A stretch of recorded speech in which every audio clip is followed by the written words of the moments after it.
Come join us at the most visited island in the Gulf of Naples, where stunning landscapes, hidden grottos, and a touch of glamour create a traveler's paradise. This island's combination of natural beauty, history, and modern luxury attracts visitors from all around the globe, including us. Welcome to Capri.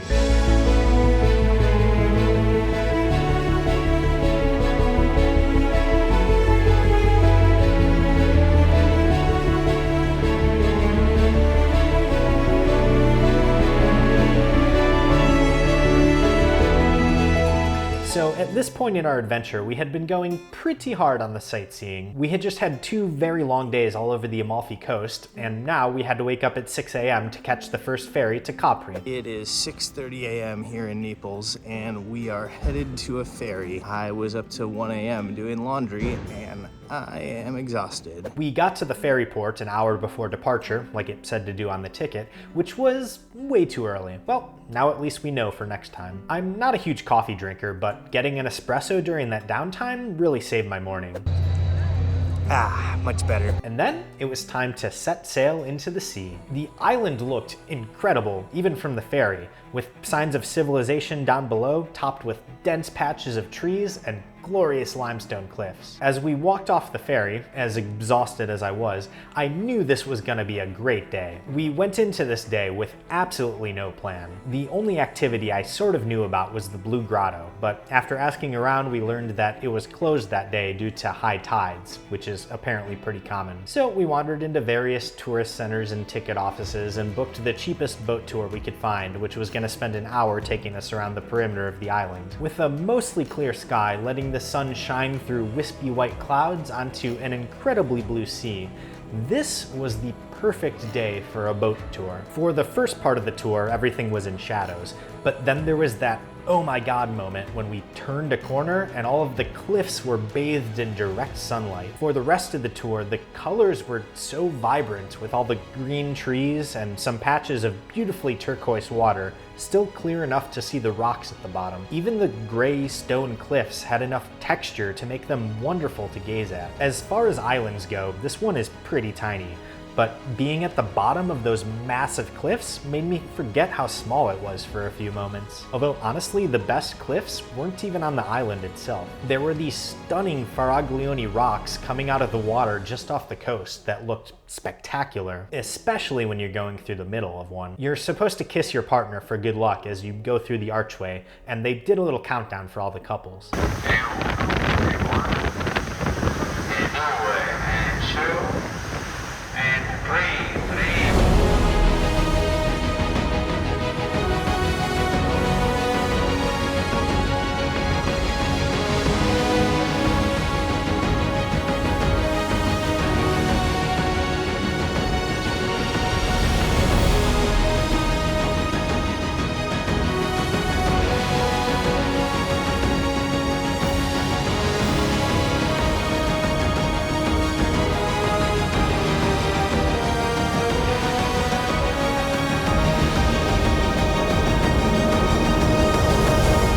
Unfortunately, this was a very windy and extremely bumpy ride. As stunning as it was, I was getting sick to my stomach and was very glad to be back on land when the hour was over. Maybe if enough people hit that like button, I'll have a more comfortable ride on one of these big yachts one day. Probably not, but hey, let me dream. There wasn't much to do down at sea level, so we took the funicular up to the actual town of Capri. So in case that's confusing, the island is called Capri, and it has 2 main towns, one of which is also called Capri. So that's where we were headed. At the top, you get a great view of the cliffs from a very different vantage point than we had on the boat. We walked into town and found a restaurant with another terrific view of the island, where you can watch the pizzaiolo making pizzas up close with that traditional wood-burning brick oven that you see all over this region. I got a pizza and Lexi got some pasta, and then we started making our way towards the viewpoints we wanted to see. On the way, we passed through Via Camarelle, a street lined with luxury stores. I've seen this type of street in so many places, and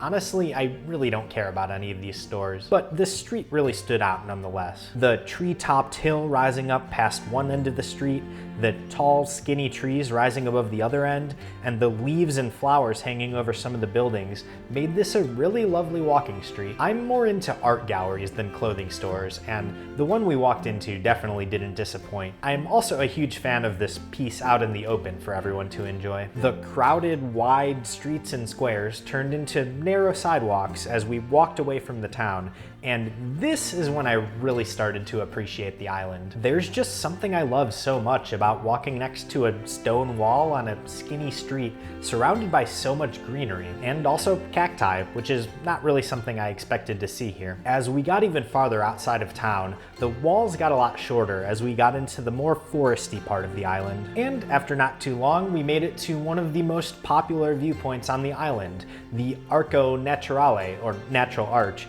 where you can see more of that crystal clear turquoise water through the opening of a giant rock formation. We spent the rest of the afternoon walking along the perimeter of the island, which was just one epic viewpoint after another. At this point, I'm running out of adjectives to describe the beauty of this place, so I'll just shut up and let you see for yourself. Let's do this.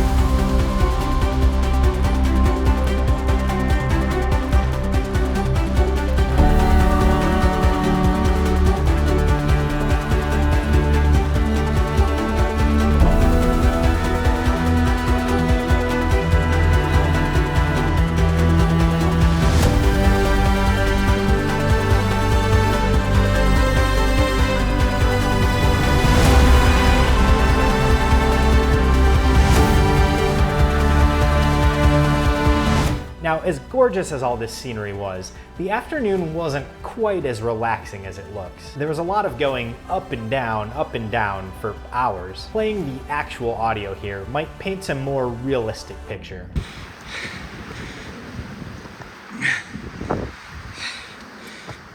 Holy shit, I'm exhausted. While this wasn't quite as strenuous as hiking up a mountain, there were a lot more elevation changes than I expected going into this day. But the views, oh my god, the views, they made it totally worth it. Just look at these colors right here.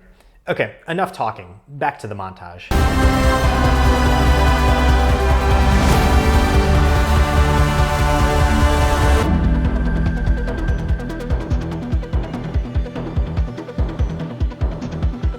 After ending the naturey part of our day at the windy Via Krupp, we headed back to the marina well before our ferry's departure time, hoping to chill and get some gelato. And I'm glad we came back here so early because we randomly ran into our friend Brittany from the US in one of the craziest coincidences since we started traveling. We knew she was in Italy, and we actually had plans to meet her later that week in Pompeii, but we had no idea she was also spending the day in Capri. And we only ran into her because she had missed her ferry, which was unfortunate for her, but made for a really serendipitous encounter. After we parted ways, we decided that this area by the water really sucks. Just a bunch of shitty looking overpriced tourist traps. It was bad enough that we ended up paying for another funicular ride just to quickly get back into the town again, which was totally worth it because we had some of the best gelato that we had during our entire month in Italy. The line was pretty long, but while we waited, they were making fresh waffle cones, which was pretty cool to watch. And the Fantasia di Capri flavor here might actually be the best gelato I've ever had. If you have a favorite gelato spot, let me know in the comments for next time we're in Italy. We walked back to the boats and set sail back to Naples,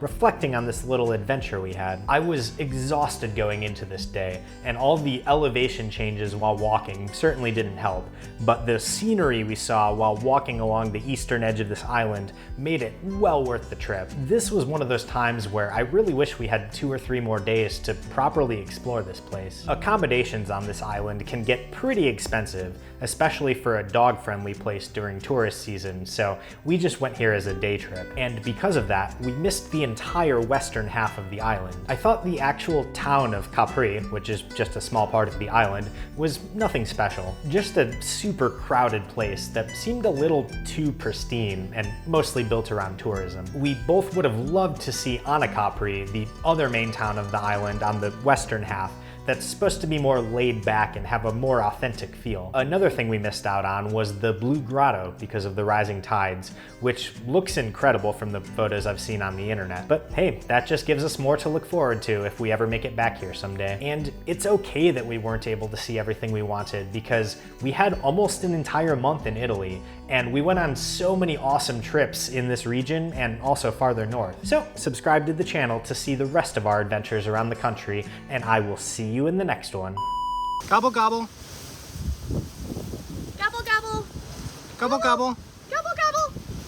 Or is that turkey? Turkeys Yeah. go gobble, gobble. Chickens go cluck, cluck. Cluck, cluck. Cluck. Cluck, cluck.